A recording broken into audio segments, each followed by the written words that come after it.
జీతాల కోసం ఈ స్థాయిలో పని బంద్ జరగటం రాష్ట్ర చరిత్రలో ఇదే మొదటిసారి అని సిపిఎం నాయకులు దోనిపూడి కాశీనాథ్, మాజీ కార్పొరేటర్ బోయ సత్యబాబులు పేర్కొన్నారు.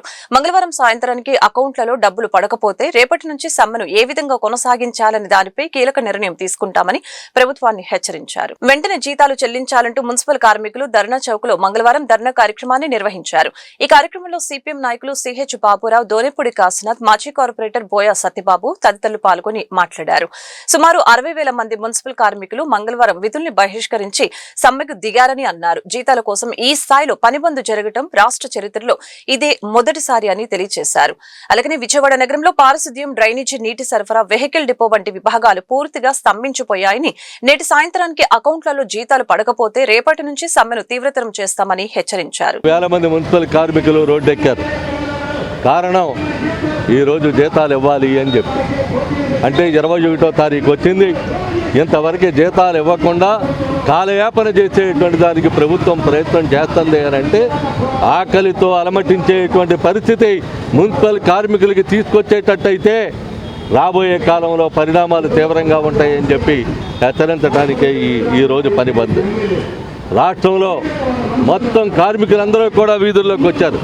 విజయవాడ నగరంలో 20% మించి, అంటే అది పర్మనెంట్ కార్మికులు కలిపి 20% మించి ఈరోజు ఆఫ్కాస్ 100% ఈరోజు సమ్మెలో ఉన్నారు, అంటే పని బంద్లో ఉన్నారు. దీన్ని బట్టి అర్థం చేసుకోవాలి ప్రభుత్వం.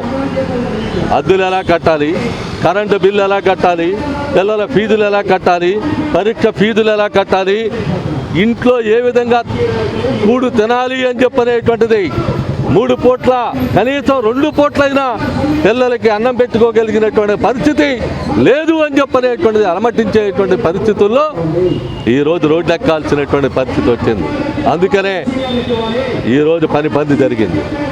నేను చెప్తా ఉన్నా చంద్రబాబు నాయుడు గారికి, నువ్వు రోడ్డు మీద వెళ్తా ఉంటే తట్టు పడతా ఉందంట, ఎలర్జీ వస్తూ ఉందంట, రోడ్లన్నీ నడిపిస్తూ ఉన్నావు, తాగే నీళ్ళని రోడ్డు మీద పారబోయిస్తూ ఉన్నావు ఇదే కార్మికుల చేత.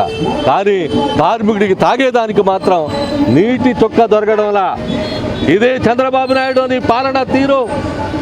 జీతాలు ఇవ్వవు, నీ తాగే నీళ్ళు ఇవ్వవు, తినడానికి తిండి ఇవ్వవు, ఇదా నువ్వు చేసే పని అని చెప్పనేటువంటి అడుగుతున్నావు. 21వ తారీఖు వస్తే జీతాలు ఇవ్వకుండా ఏం చేయదలుచుకున్నావని చెప్పనేటువంటి అడుగుతున్నాం. మున్సిపల్ మంత్రి పర్యటనలు చేస్తూ ఉన్నాడు, ఫారిన్ ట్రిప్పులు వేస్తూ ఉన్నాడు. ఈ రకమైనటువంటి పరిస్థితుల్లో నీ పాలన ఉంది, ఇది ఎంత మాత్రం కూడా మంచిది కాదని చెప్పదలిచాం. ఈరోజు ఇది ట్రయల్ మాత్రమే.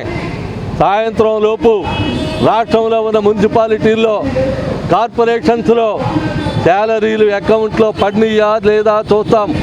అది కనుక పడకపోయినట్లయితే ఇదే పని బంద్ కంటిన్యూగా చేయదలుచుకున్నాం, కాసుకోమని చెప్పారని ఈ సందర్భంగా చెప్పదలిచాం. స్వచ్ఛాంధ్ర, స్వచ్ఛ కార్పొరేషన్ ఏమైందా?